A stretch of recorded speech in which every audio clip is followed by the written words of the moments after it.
Well, good afternoon, colleagues, and a very warm welcome to our first webinar from our Secondary Science Network.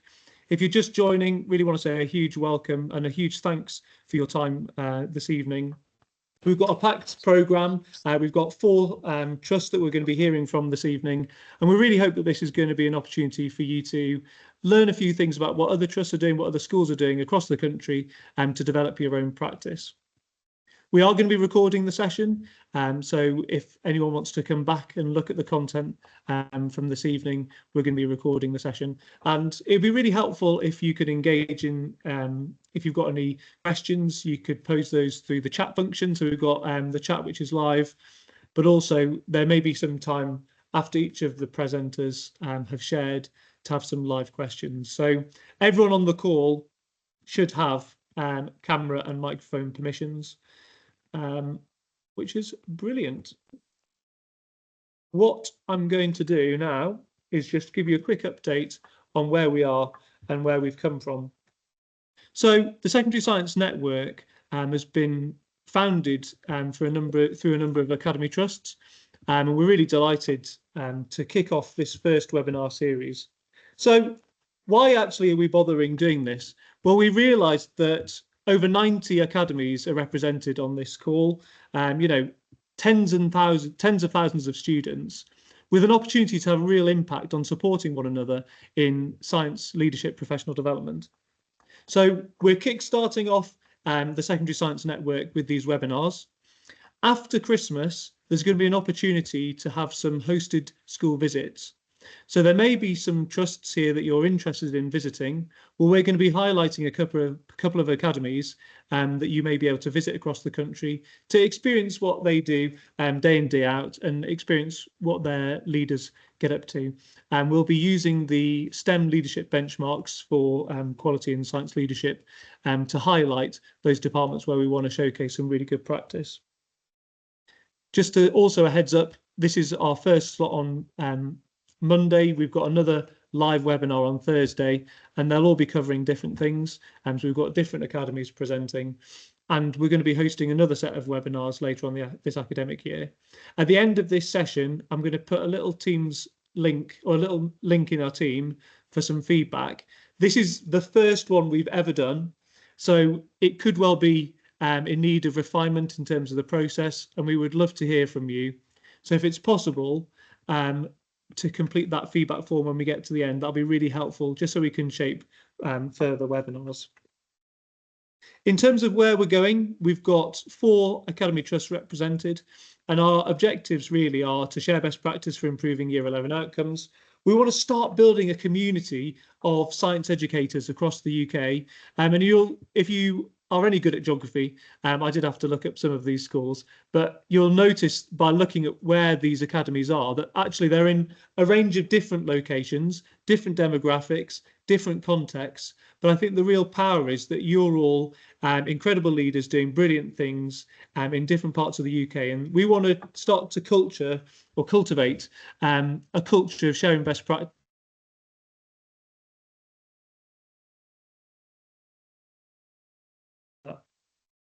I want to start really by saying a huge thank you to our presenters. So they've put time and effort into preparing this, and so a huge thanks to everyone who's going to be presenting tonight.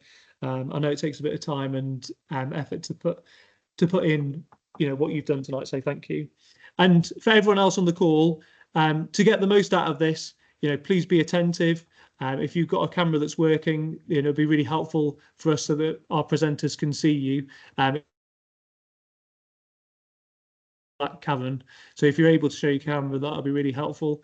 And also engage in the chat. So if you've got any questions or things that you'd like to ask for further clarification on, please do highlight that.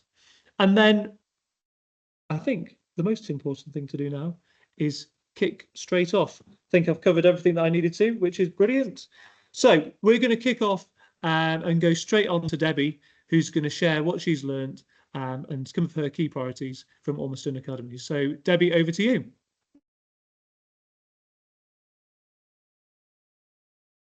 Thank you.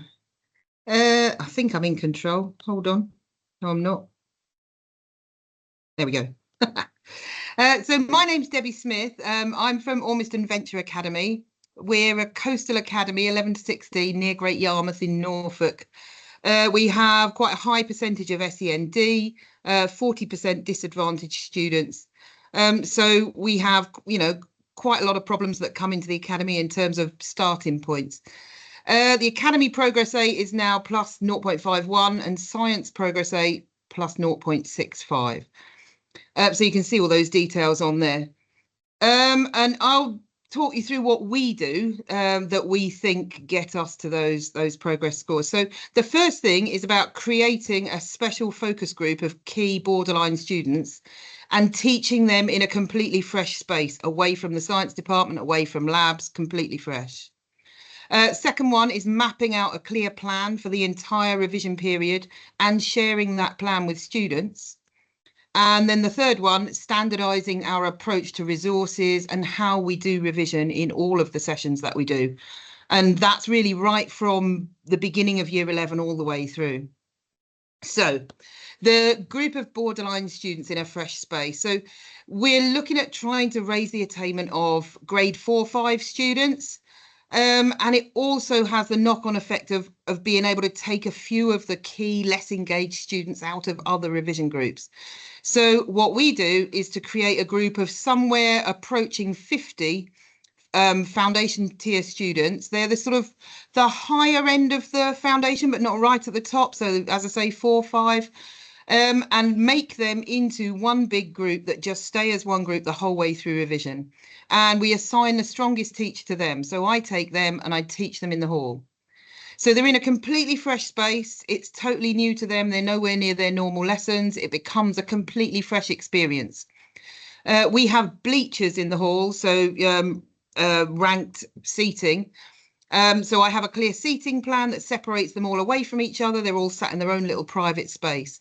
And I teach them using the visualizer, the big projector and the big screen all the way through all those sessions. That means that the remainder of the year group, because we have about 180 students in a year, and normally they're in about 7 classes. So having taken those sort of 45, 50 students out, that means that I can then create 3 higher groups and 2 foundation groups.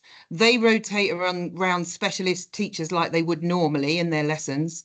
And it also then frees up 1 member of staff who can come into the hall and support with the students in the hall. So all of it works as a kind of masterclass in the hall. And I'm going to go through these revision resources a bit more later. But really, it's about taking them through very, very teacher-led, teaching them masterclasses on small parts of the curriculum and just writing things down, and they write them down, they copy them down, and we create a page of revision resources on the front, just all the key knowledge, and then use those resources to go through specially selected questions that are inside the booklets that we use. And they do 1 of those per session. So during the course of an hour, we spend about 20 minutes doing the front page and going through, teaching them the material again. And then we spend 35, 40 minutes unpicking questions with them, talking through metacognition. It's a 2-way process. I do talk to them as if they're in a lesson, but because there are 50 of them in a space, obviously it's not quite the same as a lesson. So it feels like a new experience to them. Moving forward with all of that, what we have found is that it's a really good opportunity for modelling good practice for staff development. So having that 1 member of staff in the hall, particularly if it's a less experienced member of staff, they get to watch what that process is like, talking through those really key ideas, using really precise exam language, and then unpicking all that metacognition with students. So that's really, really been useful for those staff. And I now go in and sometimes watching them do revision sessions, and they're doing exactly the same thing. So it's worked really well. We also now video those sessions. So I literally just press record on the visualizer and it just records what I'm writing and records my voice. And so anyone who's missed any of those sessions, that material is still available to them. Obviously, there are issues surrounding it that may or may not be transferable to other settings. You have to book the space. So I get in really early and book the hall for all of those sessions.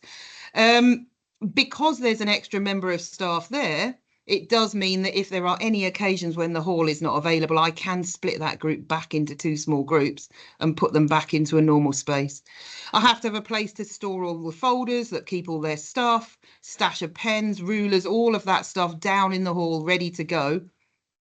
And you do need at least one TA. I have a raising achievement mentor in the room, because obviously when you're stuck at the front with 50 kids, you can't be dealing with all their individual tiny little issues. So you do need some support in there as well.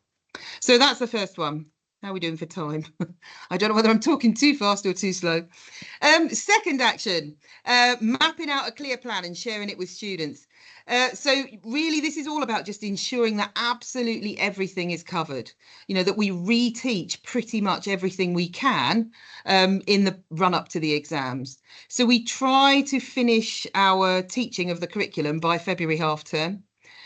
Sometimes it creeps over by a week or so, but generally we finish by then. And so then what I do is create this document that you can see, that's just the first page of it, which maps out all of the sessions that are available from that point in March all the way to the actual exam blocks. And then I identify the groups that the students are going to be in, chunk them into blocks for B2, C2, P2, whatever. Assign chunks of time on the timetable, they're all colour coded, all that malarkey, and then take that to a faculty meeting. So I don't block in who's learning what when, that's for subject specialists. So they get this document blank like that, and they then block in exactly which subjects they're going to cover when.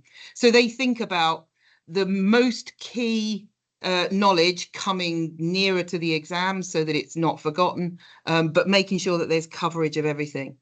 Then I type that up neatly. So, one bit I missed was this column down the left-hand side.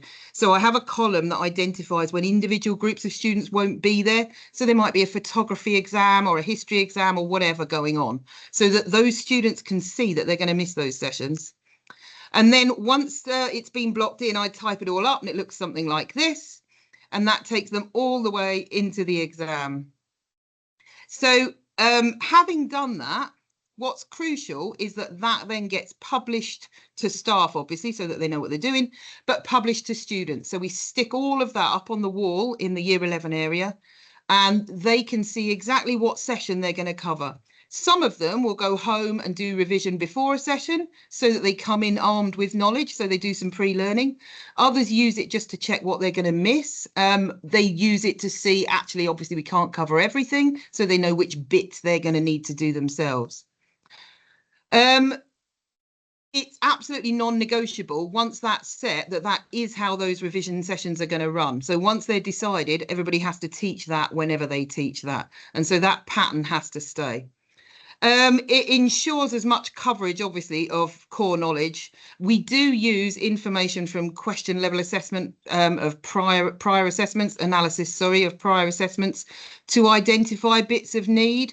And we try and map in so that if there are significant numbers of students missing, you would not put really key core knowledge on at that time. So there's an awful lot that goes into that planning. But once that plan is made, then it's stuck in stone. And then the third action is about using the time in those sessions then to improve knowledge and exam skills and making sure that no time is wasted.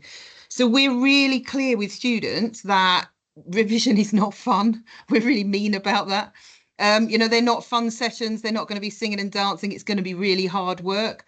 And they know that because they always have this same approach, it's always going to be the same kind of work. And actually, they really like that. So we have a standardized method of running all revision sessions with standardized resources. Every revision session has a booklet that looks like this, that just has a completely blank front page with the title. And then inside that booklet are carefully selected exam questions, which we might modify if there's a particular skill that we want to cover. They all come from Exam Pro, so they're all real questions. And we make sure there's a mixture of all sorts of types of skills and different kinds of questions in there as well.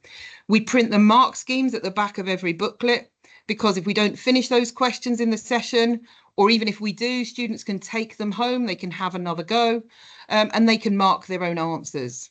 And actually, during the session, sometimes students are creepily they're looking at the back and finding the answer and writing them in, and they think they're cheating, but actually, of course, they're learning from doing that because they're finding the answers.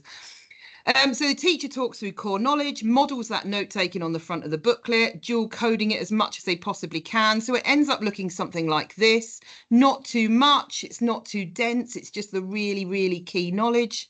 And then having done that, the teacher then, a bit like a walking, talking mock, models metacognitive processes and talks students through those questions. So they don't do it on their own, under their own steam. It's all incredibly teacher-led. It is important, I think, to quality assure the booklets before they're printed. We have had occasions where some of the questions were not great. So it's a really good idea to quality assure your booklets first. Because we work on this rotation basis, so all of the other staff who are not in the hall are teaching the same session sort of 3 times to 3 different groups, cuts down a lot on preparation and planning, and it builds real expertise. So they are absolute experts in their field. All the booklets are created centrally, shared centrally, printed centrally. And the major cost involved in any of this, obviously, is just printing the booklets. So there is a cost, but it's in paper and trees. But it seems to work for us. So hopefully some of that is useful. Thank you. That's wonderful. Thank you so much for sharing that. Well, we do have a little bit of a window of opportunity now for some questions before we move on. So if anyone would like to ask a question, please do either jot it into the chat, or if you raise your hand, we can come live and you can ask it live. Hannah, go for it. My question is, please, can you share all your resources with us all to save us some work for next year? I mean, I'm happy to share stuff, but they do have to fit into whatever the plan is. They are quite niche. So, you know, yeah, absolutely. You can have the booklets. There's no problem at all. Perfect. And you can have my horrible template as well, if you like. Absolutely. I love it. It's great. Thank you. Any other questions? Okay, got a couple of questions in the chat, Debbie. Did you have any issues with staff buying into the idea of fixed revision sessions and not being able to tailor it for their own specific year 11 classes? It's a really interesting question. I've got a really stable team, but even within that team, there were a few people who were a little bit resistant to start with. What I did was to buy them some really nice coloured pens. And once they had the really nice coloured pens, they were so motivated to write with them on the front of the booklet. And once they'd done that a few times and seen how effective it was, they were all sold on it. So it was just a case of getting them to try it, really. And once they tried it, they were all fine. And also the whole business of them coming into the hall and observing, which makes such a difference, because they can see how students come out of their buzzing because they've really learned something. Yeah, I was reflecting that actually, by you modelling explicitly how, you know, in terms of the actual subject knowledge, and as well as the modelling of the exam questions, you're actually showcasing 2 different skills. And yeah, if you're if you're a beginning teacher, that could be really useful to see. But also, I think too often students can just get bamboozled with words on a PowerPoint, and actually the pure simplicity of going through, starting with a blank sheet of paper, right, let's go through the key core knowledge. Yeah, beautiful.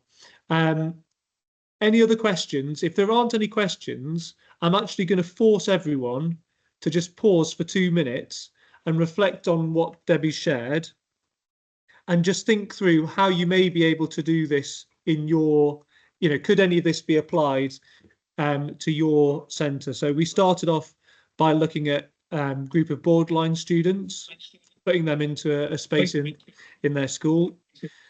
We reflected on how you actually plan your revision. So think about how you plan your revision timetable, and what autonomy do you give staff in terms of how they deliver revision sessions. So reflect on that. And then also the third point is, how much direction do you give colleagues in terms of what a revision lesson should look like? Do you have a standardized approach? So just going to give everyone 2 minutes to just pause and reflect before we move on.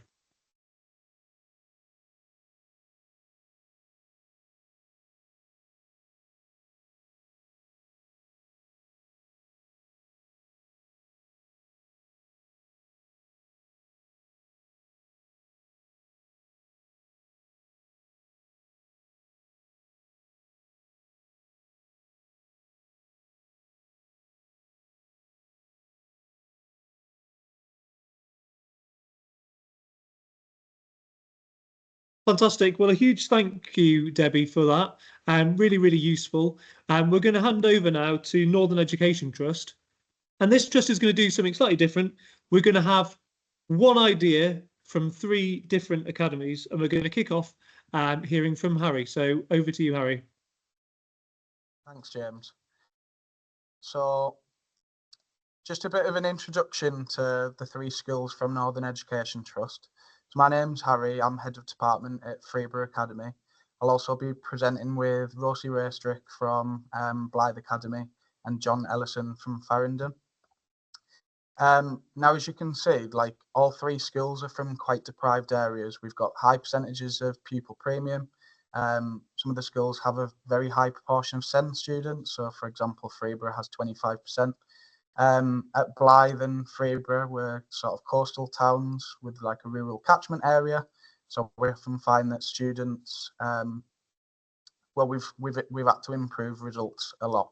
And Farringdon being in Sunderland as well, with a high percentage of pupil premium, they've achieved like a massive improvement in results in 1 year, being one of the sort of new additions to Northern Education Trust. All 3 of our schools have sustained quite high results over the last few years. So you can see there, like Blythe 56%, 5+, and 17% 7+. Farringdon achieved 55% 5+ and 20% 7+. And Freeburgh, which is my school, achieved 54% 5+ and 19% 7+ in the most recent exams. So I'm going to start with the action from my school. Now, all 3 that we're going to talk about, we sort of do across all of the Northern Education Trust schools. So it's a common format that we all share, but each school can sort of do them the way that suits them best, but the central idea is always the same. So the first thing that's massive for us is knowledge retrieval and retrieval practice. So we often found that students had gaps in their knowledge, and they often had quite low confidence and motivation in science lessons, because they would find it difficult to just remember like key facts and things like that, and that often led them to have that sort of low confidence in themselves. So we wanted to make sure that by using retrieval and embedding that in all of our lessons and outside of the classroom, just in our culture, that students were making it as part of their culture and that they could go away a little bit more confident. So main idea with retrieval practice, we have an overall theme of the week. So each week from year 10 to year 11, we have a theme that will be a topic that the students have previously studied. So for example, this week with year 11, we're looking at forces. So that would be our weekly theme. All of our lessons start with a retrieval bell task. So there's an example at the top of the slide there. We have 3 questions from previous lessons and 3 questions from a previous topic. Now, in this case, because we're doing forces this week, my 3 questions at the bottom would be just quick, snappy questions about a topic in forces. In every single lesson, we have really regular low stakes quizzing. So we often do these in forms of like 12 question grids. Again, they're just like really short, snappy. Students should be able to complete them in a couple of minutes, and you can get a real idea of what the students know. But it also gives them that sort of confidence boost if they're able to achieve it. Need to know quizzes is something that students in year 10 and 11 do every Friday. So those are at the bottom left, you can see an example of that. So it's a way of us getting some summative data on the students every Friday. But again, it will match with that weekly theme. Students will do 10 questions, just short retrieval practice. We mark them together at the end of the need to know quiz. They'll normally do it in sort of the first 5 minutes as they enter the room as a bell task. And then we can collect that data and see where students' strengths and weaknesses are. We have need to know books, so all students are provided this from year 7 to year 11, and it has the key information that they need to know for the topic. So year 11, they have a need to know book that will have every single topic in science in there. It's just kind of like a knowledge organizer. So it has all of the key sort of facts that those students will need, which can also help them go away and revise, and they know that they have the need to know quiz on a Friday, so they can go away and revise that particular topic. That's just the sort of things we do in lessons. Outside of lessons, we have something called intervention by interaction. So that is where we'll have, and there's an example at the bottom middle of the slide there on electricity. So we have sort of 12 questions.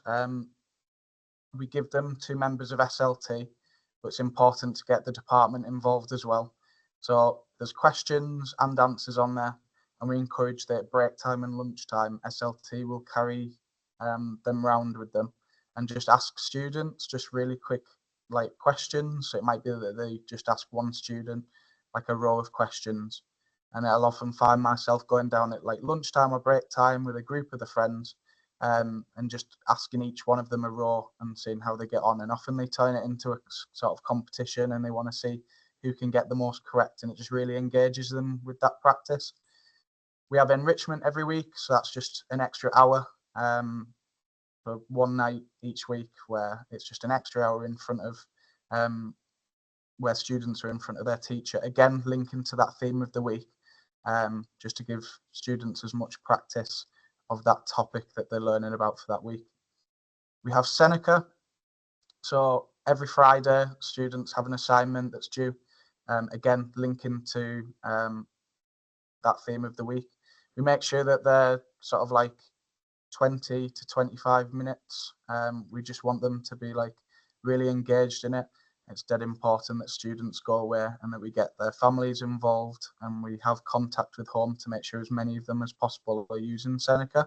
It's just a really good way of just embedding that retrieval practice at home outside of lessons.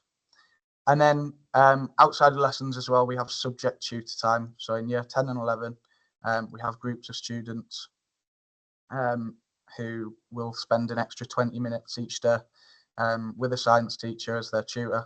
And again, linking to that theme of the week, we'll have sort of extra teaching of that topic that you're looking at during the week, with lots of retrieval practice embedded throughout that, as well as some exam practice.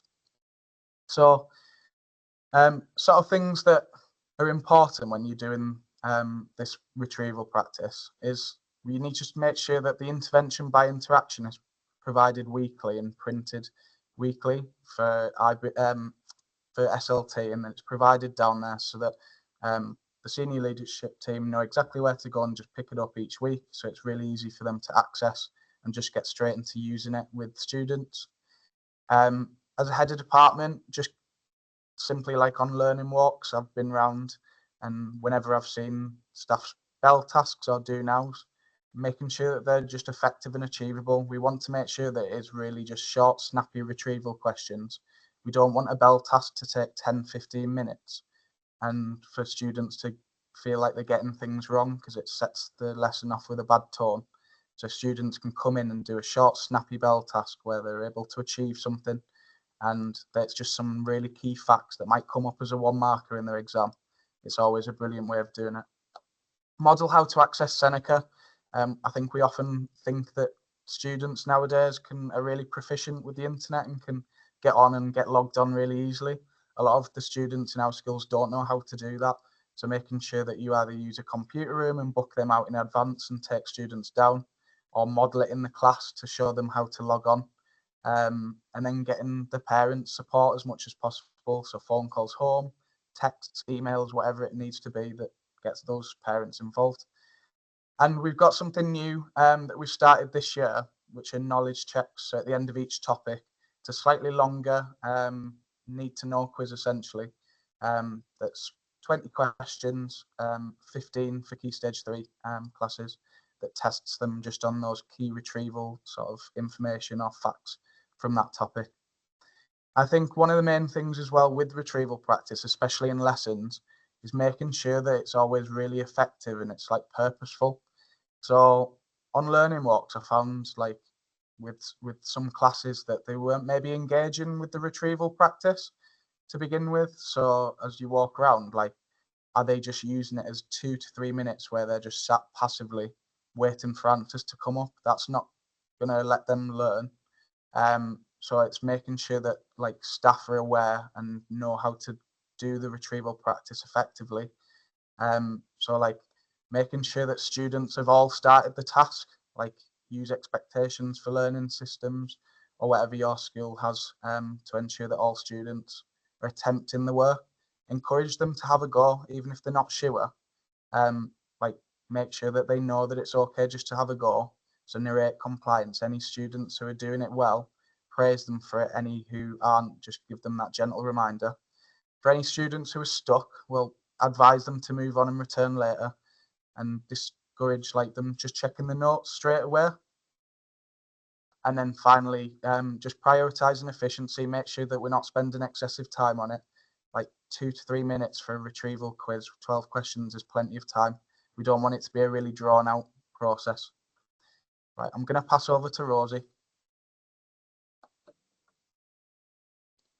So exam preparation was our next action, and in Northern Education Trust we treat every mock exam as if it was the real exam. So we always follow exactly the same format. So 3 weeks before the start of the mock exam cycle, we have 3 weeks of revision. So we'll have a week of biology revision, a week of chemistry revision, and a week of physics revision. Now that starts from the June mocks in year 10 and all the way through into year 11. The evening before the exam, the students attend a warm-up session, which is where they get an A3 sheet, which you can see on the slide. This means that this A3 sheet is all they complete in that session, and it saves all the faff around not having books and dates and titles and that kind of thing. And it's a very teacher-led session. So the students have to fill in that booster as you're going through it as a teacher. In the morning before their exam, they also do another session with an A3 sheet, which is a 45-minute session with the key knowledge before that exam. At the end of the session, we go through key terminology that will appear in that exam. So the students go down to their exam, they'll go into the hall, and then as a head of department, we go in and we say 3 top tips. We also, in our exams, have staples tests, which is where we go up to the middle of an exam paper, and we do this once a week just to give key exam practice and key preparation. Now, there's a lot of preparation involved in it, and it's mainly the A3 sheets. So as a head of department, you have to make sure that A3 sheets are printed so that every single member of staff is doing exactly the same sheet. We also have the answers on every single slide so that we know that all your team are preparing and presenting the same resources. Our timelines have to be really carefully planned out because of the 3 weeks of revision before. So you as a head of department know exactly what is coming up.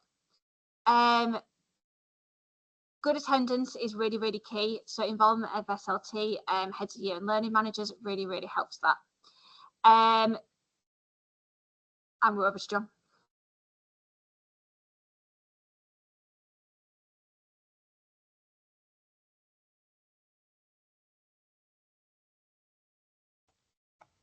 Okay.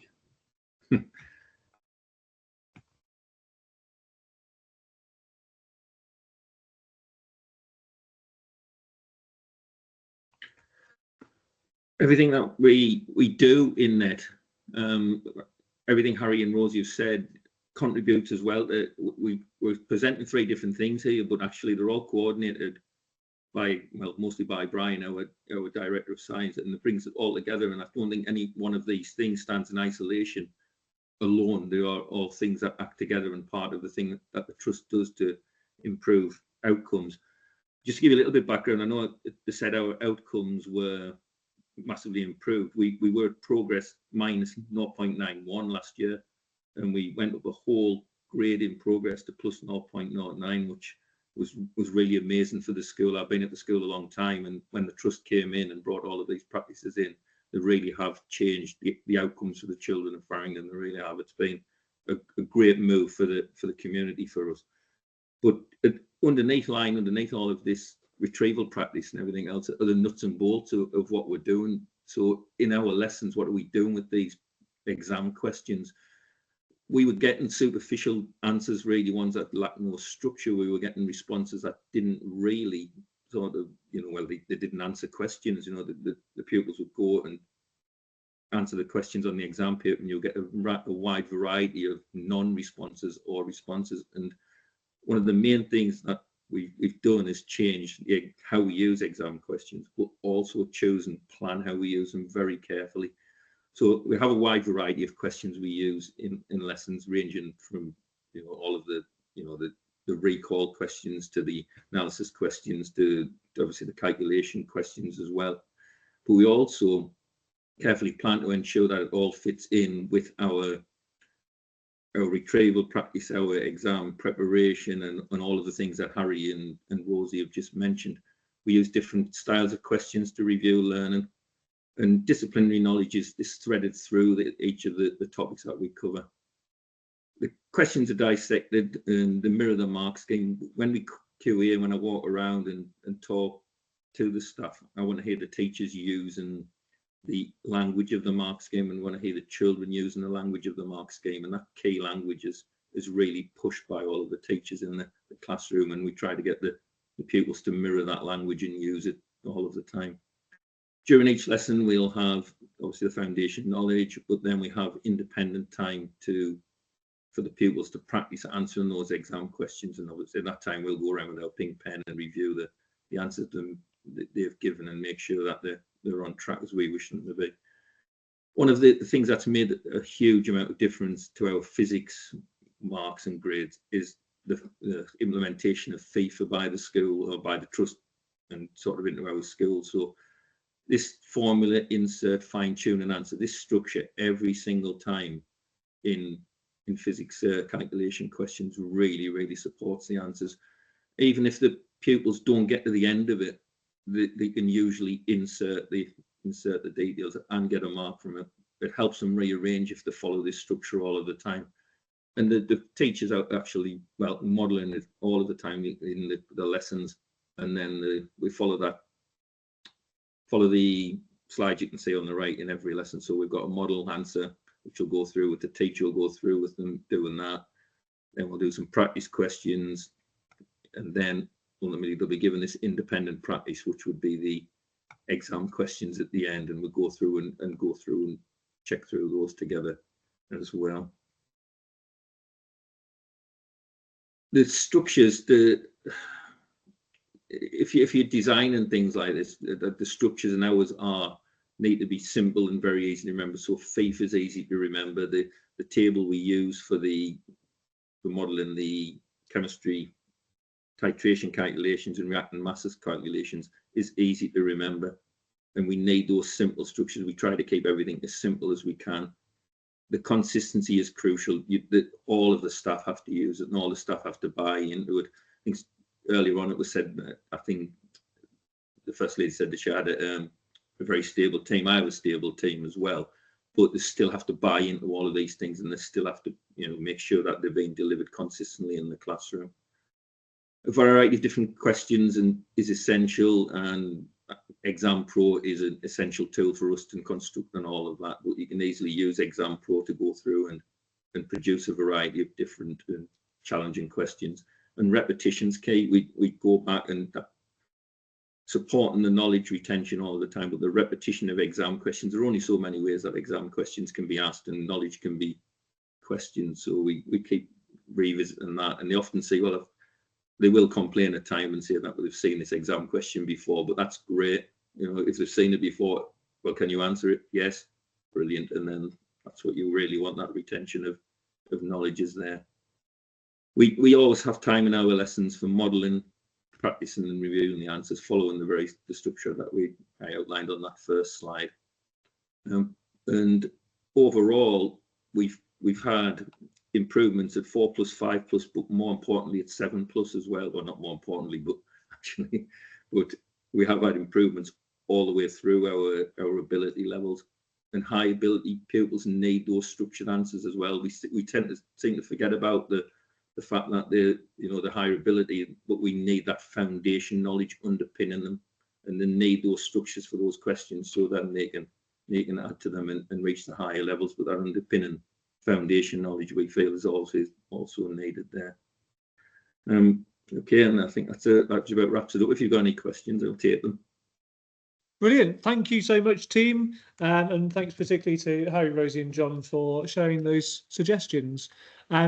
Similarly to what we did last time, we'll pause for a minute, just allow you to sort of consolidate your thinking, and then we'll come back. Does anyone have any specific questions for the team before we move on? Give you a minute to type in and get the slides ready.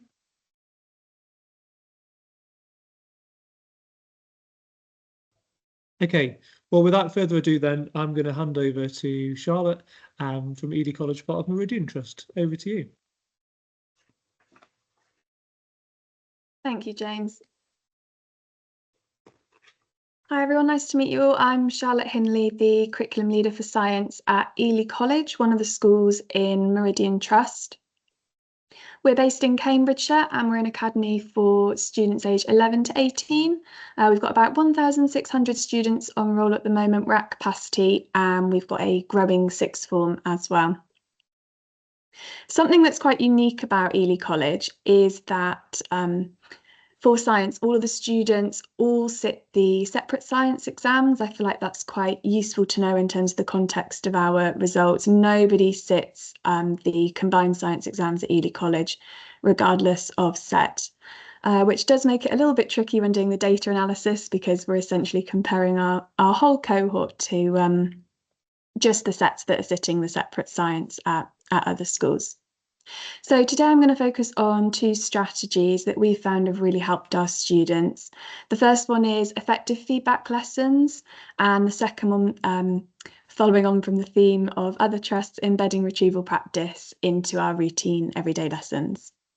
So I'm going to start off with looking at effective feedback lessons. When looking at feedback lessons, I found that I wanted to try and make feedback more targeted to really help the students improve without actually increasing workload for the teachers. As we all know, marking takes up enough teacher time. And so I really wanted to make sure that for our teachers, the feedback that they were producing to their students was as useful as possible and helping the students to make as much progress as possible without actually adding to their workload. From reviewing what our department was doing, I found that a lot of teachers were spending ages marking the tests, ages creating feedback lessons, and then ages going through every single question on the paper. And from doing a bit of student voice, I found that students were being very overloaded, overwhelmed by going through every question on the test. It just made them feel like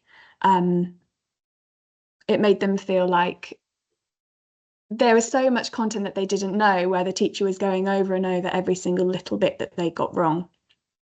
So what I decided to do was essentially create a template feedback lesson that all teachers would follow. And you can see an example, one of these grids that I filled in on the right-hand side. So this feedback grid summarises the areas for success. It's a class feedback grid, so generally as a class, what areas do students perform well on? Areas for improvement, and that can include things like misconceptions as well. You can even pop some spag in there too. And then the final box is some improvement tasks that the students are going to work towards being able to complete by the end of the feedback lesson. There's not any associated cost with this except for the printing of the grids themselves. And at Ely College, we complete one of these following every formative and summative test. It means that our students are in a really good routine now. They know what to expect. And we find that the feedback lessons really flow nicely and they do seem to get more out of them. So the way that it works is the teacher will have the template feedback grid open on their computer whilst they're marking a set of tests. And as they're marking the test, they can fill in the areas of success and the areas for improvement and start to think up what improvement tasks they might want the students to be able to achieve. And that means that by the time the teacher's finished marking a set of tests, they've already created their feedback grid, which then takes the format for the whole feedback lesson. So we use the grid for the feedback lesson. So during the feedback lesson, the teacher will start off by going through the areas of success and the areas for improvement. They can then, based on the areas for improvement, just spend a little bit of time reteaching some of those really key concepts, perhaps where there's misconceptions or errors. Then do a bit of AFL based around those areas that they've spent some time reteaching, just to check that the students are following and they've understood the improvements. And then for the last section of the lesson, students will complete the improvement tasks, which will then, they'll be done independently, and then they'll self-mark their improvement tasks to finish. And so by really focusing on just a few areas for improvement, the students make really good improvements in those areas. They don't feel overwhelmed, and we find that they actually dedicate enough time to it that the improvements stick, and they do make really good progress. So one thing I would really recommend is to complete a trial period with one class first, just when you're designing the template grid. I rolled it straight out to the whole department. This was 2 years ago now, and at the start of this year I have just made a few tweaks, so it might be worthwhile just rolling it out with one class first and checking that the feedback grid suits your students, your teachers, and your school context. Some other key bits of information: we always ask our students to complete the improvement tasks in green pen.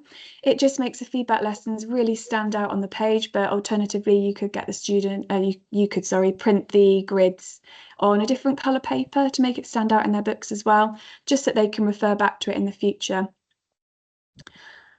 And then one more key bit of information regarding the feedback grids. This is something that I've recently started doing. I'm finding it really useful. I actually get the teachers in my department to email me their feedback grids. I'm finding it really useful for seeing common areas of weakness that we maybe need to focus on for CPD as a department, or spend some time looking over our resources, or areas that we maybe then focus our after school revision sessions on. But it's also really useful for data analysis. So I would really recommend that as well. Did anybody have any questions about that action before I move on?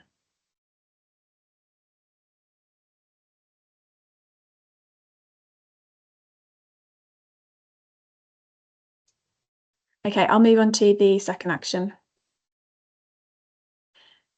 So the second action is related to embedding retrieval practice into our lessons routinely and really making it a standard part of our lessons.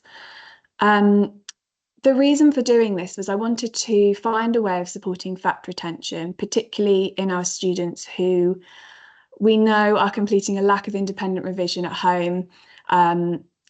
Stereotypically, this does tend to be our pupil premium boys, just from doing data analysis following on from the external exams at the end of last year. There seemed to be a key group of students in pretty much every class that were PP boys that we knew weren't completing that practice, that repetition, the homework and the revision at home. And as science is such a recall-based subject, they were then really struggling in the exams. It was really letting them down. So what I ended up producing were, there's an example of one on the right-hand side. It's these lists of retrieval questions. And we've now created one for every topic for biology, chemistry and physics. They're all double-sided. The way that I went about setting this up was I first of all decided on what format I wanted these retrieval questions to take. And that was where I came up with the template of having the questions, the tick box and the answers. And then during game time at the end of last year, I picked a team of teachers who had a game time task of essentially creating the banks of retrieval questions that I'd made and putting them into the correct format. In terms of how the retrieval questions work, these are all printed, and one is given to each student at the start of each topic. So if they're starting topic C1, we give them a copy of the C1 retrieval questions at the start. They all write their name on them and then they keep hold of these. We don't glue them in, because the way that it works is they fold the answers back behind the piece of paper, and then they can put the questions next to the margin. And so they can then read question 1 and just write the answer for question 1, and read question 2 and just write the answer for question 2. And we find that by doing it that way, it makes it really snappy, really quick. It means that the students are more likely to take part because they're only having to write an answer. It means that the teachers are more likely to complete this during their lessons because it's so super snappy. It's not taking up so much of their lesson time. And then this can be used for interleaving different different topics as well. So if with my year 11s, I'll get some of the ones from year 9 out, and they'll have a go at those for revision. We've also uploaded all of the retrieval questions for topics that students have completed onto Teams, which is the app that we use for uploading homework and things like that as well. And this means that students can now access them at home, they can use them for part of their revision, and they're there almost as a scaffold to help with their homework too. Something that was really important was we actually spent time before introducing this to students, explicitly teaching them how to use the retrieval sheets and how to do it effectively. Whilst it took a little bit of time the first time that we introduced the retrieval questions, it was definitely worthwhile. It means that now we just have to say the words retrieval practice and the students know the routine, they get their sheets out and they get started straight away. So it has saved time in the long run.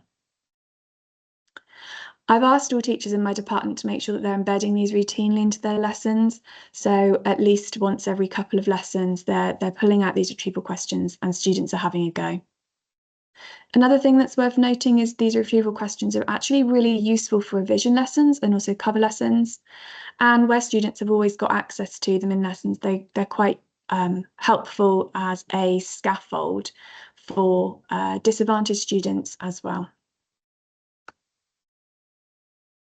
So just a couple of pieces of advice regarding the retrieval questions. I would ensure that the retrieval questions are really closed. It just makes it so much snappier for the students answering them, but also it means that the students can really effectively mark their own answers. It's very black or white whether they've got the question correct.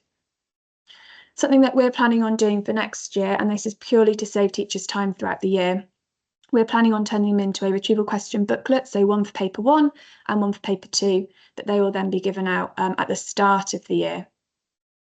And then just some other key bits of information. I thought it was quite nice to be aware that the students do like this. We've now completed some student voice, and it's indicating that they really do value this opportunity to go back over previous facts and knowledge. They value being able to test themselves in a really low stakes way, and they quite like how speedy it is as a revision method. I can see there's a question in the chat, so I'll answer that one. If anybody's got any else, please do feel free to type them in. Do you have or use these for disciplinary knowledge? No, we don't have them disciplinary knowledge. We do separate skill lessons for those. These are purely just for the key facts that they need to know. We personally don't get them to stick them into their books. It was something that we toyed with, like the organisational as to how to store these. Instead, what we've opted for is each class has a plastic wallet that we keep them in, and then they just go into the folder when they're not being used and really quickly handed out, and the students get started as and when we're using them within a lesson.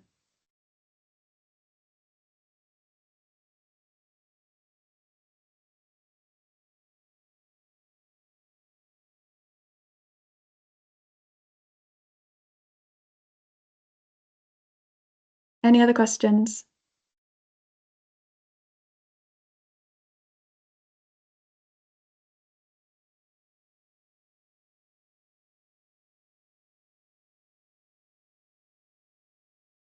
I think we're probably all good. Thank you so much, Charlotte, for sharing. Really appreciate all the time and energy gone into that. And actually, tying into what Harry said earlier, actually, if we had those resources and printed them out and gave them to SLT on duty, then they could, support by quizzing students throughout the school day. So, yeah, lovely to tie in different ideas together. It's been all what this evening's all about. So, I'm going to hand over now to Hannah, who's from the Harbour Learning Trust. Over to you, Hannah. Hello.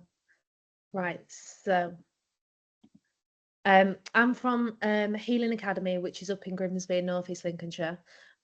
So we have quite a high performing maths and English department across the school. We've got low PP, we're a coastal town. I'd say we're sort of like in the richer side of the town. So obviously there's some bonus with that. So for us last year, we went from the worst performing core subject and one of the bottom subjects in the school to sort of the the best performing core subject, and I think apart from Spanish we were the highest performing on Progress 8. So our combined sciences plus 0.45. Our separate science was plus 0.46 for biology, plus 0.54 for chemistry, and physics was minus 0.01. Now, one of the reasons for that is the students got absolutely no time in year 10 at all on separates. They actually decided, school, at the end of year 10 that they wanted to put a group on to triple. So they just picked it up in year 11. So obviously, to be able to get some form of assessment, we taught all the biology for paper 2 and the triple first, then the chemistry, and then physics sort of came at the end, and it was slightly rushed. So I think that's one of them. They never got any sort of revision time for the physics, so that's probably why it hit us the most.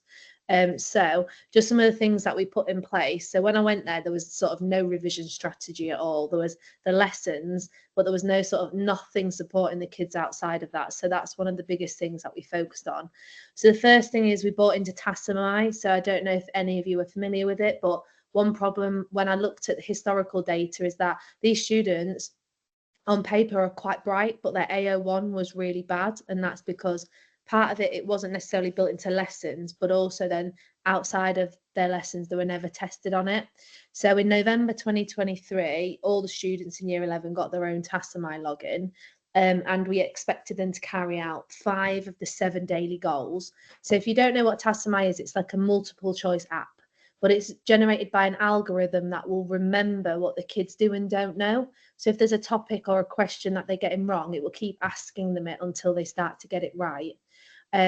So if you look on the picture, you can see where these QR codes, every month it actually generates you a printable report for the students that you can give to them, that shows them how long they've done, their accuracy, what's their strengths, what's their weaknesses. And for each of the weaknesses, it'll give them a QR code to scan, and they can then go and it'll take them to a video or a bite size or a website where they can actually use it to revise. And then they can go back into their Tassomai and then re-practice the questions. So it is quite an expensive resource. If you're just buying individual accounts, it's around £15 a student, but depending on how many students you're buying for, there is some possibility for some discounts. That is on the next slide. So as a teacher, I can actually go in and look at specific students. I can see their areas of weaknesses and their strengths. I can see it for my class. I can even see it for the year group. And our school, between May and November to May, there was 180 kids, and they did 1,500 hours and over 400,000 questions on Tassomai. And their retrieval was above national across all of the papers. So one of the things that we're going to do slightly different this year is, first of all, we've got a bit more of a tight budget this year, so selecting the students really carefully. So if you know there's some students that, however much you try and engage them, engage parents, they're just not going to do it, my advice would be try not to spend that money and see where else you could support them. One thing we did that really worked is we involved parents. So we have like a parent mail system, so we can put the students in, put a generic message of your child hasn't completed their 5 out of 7 daily goals, please could you support them? And we'd also do the opposite of your child has, please could you congratulate them? And that worked really well as well. Parents like to be informed of how the child was doing. Now, again, cost, it depends on the size of your schools. So if you're in maths, you can get bigger discounts if there's multiple schools that are going to be working together. If you need any contact information about Tassomai, I've put the email of a guy called Mark Barton. He can help you with a quote. Now, they don't just have Tassomai for science. They do it for English, humanities, MFL, computer science, I think. And with your Tassomai account, you get science and another subject. So one thing we've done this year is the head of English was really keen on using it for revision. So all the kids this year have got English and science. So I don't know if anybody has any questions on Tassomai. I don't quite know how to use Teams, but I'll give it in. As far as I'm aware, you can actually share Tassomai can share the access to parents. We've just never quite done that. We've just sort of taken responsibility of it ourselves. But I'm sure if you email Mark, he'll be able to send you free logins so you can trial it out. They have trial logins. I know for every member of staff that has a login, they get a free account as well. So if you've got children, you'll be able to get your child a free login. Daljeet said they're currently offering a free 3-week trial at the moment. So they're amazing. They're super responsive. We actually had a student who was hacking Tassomai's system this year to do the daily goals for them, and I got a nice email off the CEO. So they are great. The CEO is really approachable. He's called Murray. And he's really active in wanting feedback from people who are using it as to how they can improve. So they now have a new AI feature called May. So if a student's stuck on a question, they can click the little button and it'll actually like talk them through the different steps around that content and actually teach them the content rather than just constantly getting it wrong. And that's something that has been brought in recently. Don't know if anyone's got any more questions, but I can always come back to that. So the next one for us is we made something called the Science Revision Shack. So we were quite understaffed last year, and one of the problems was that students wanted revision but didn't quite know where to get it. And then the other one is that the extended answer responses were really poor. And even though the maths was really great, they're like top 10% for maths and English in the country, they'd just not been practicing the physics equations. So we set up something outside the main science block called the Science Revision Shack, which was basically it was like a trolley that had 2 parts to it with 7 drawers, so one for each week of the half term. On one side, we'd picked an extended answer question for them to have a go at, and we put in the header, we put a video link that they can go to, and we put the required, it was mainly around the required practicals, what the required practical title was, and on the back was the answer. So the idea was that the students take the sheet, have a go at it. If they don't know how to answer it, they can watch a video, and then we mark in purple pen, so they could mark the purple pen. And the idea is that the students really start to understand what the expectation of these types of questions are. We also had these little booklets where they got to practice 2 equations every week. So it was practicing around conversions of units, rearrangement of equations, and for the higher tier there was some multi-step equations in there as well. So it was all self-marked. All the students had to do is complete it, bringing it into and show their classroom teacher, and we just had a spreadsheet that we logged that had been seen. So in one half term we had over 900 extra pieces of work done, and that sort of carried on half term 1, half term 2, half term 3, and then we got kicked out of our block because we're having a refurb. Now in each of the half terms, any student who had done all the sheets went into a prize draw to win like a £15 Just Eat voucher, or a £15 Love to Shop voucher. We normally had multiple.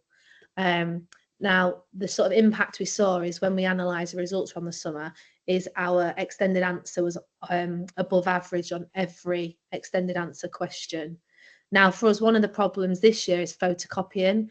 We've gone from being able to photocopy anything and everything we want, every starter, every worksheet, to having budgets this year. So this is one thing where we're having to we've changed from having both types of questions in there to having to mainly it being the extended response questions.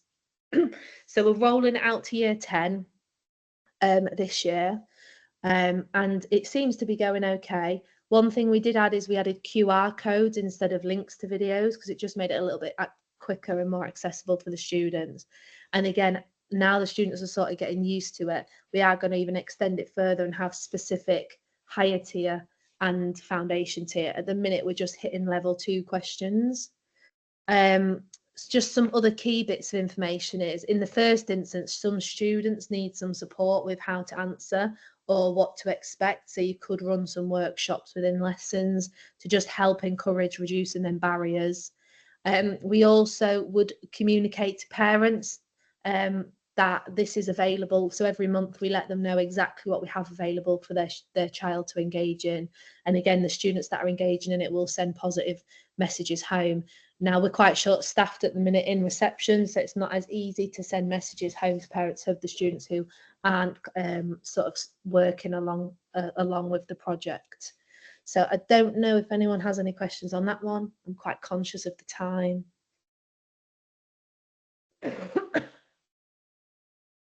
No, that's fine, I'll move on. And then the last one again was to sort of support that independent revision. When I first started, that summer students had not been given a revision list.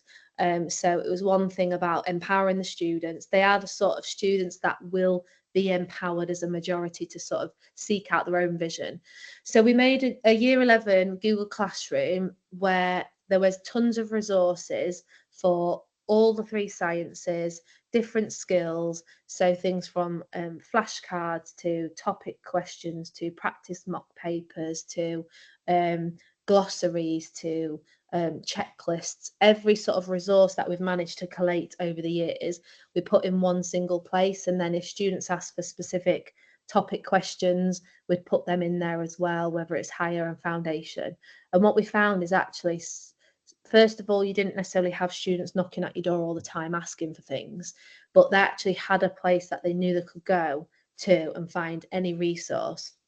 Now, one problem that you may face is that some students, it's so overwhelming, they don't necessarily know where to start. So we also had in there what Mrs. Shanks recommends. So sort of a week by week breakdown of, right, this week, this is the topic and here's different resources you could use depending on your revision style. So we rolled it out into year 10. So year 10 now have the same one. And we've also trialing it in Key Stage 3. So putting in some simple resources in there for them to access as well. Now, obviously, if students don't have IT access at home, then we may need to help show them how they can use school to print things off to take them home with them. So again, this is more suited for us, for our higher attaining students who are really proactive. But some of the students who necessarily weren't your most high attaining but wanted to work, they just needed that extra guidance. So yeah, that was it, if anyone's got any questions.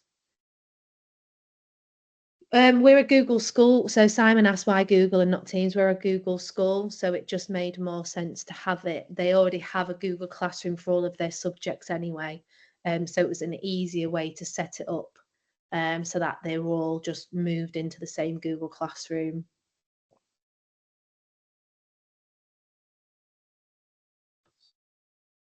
I'll stop sharing now, James, so you can take control again.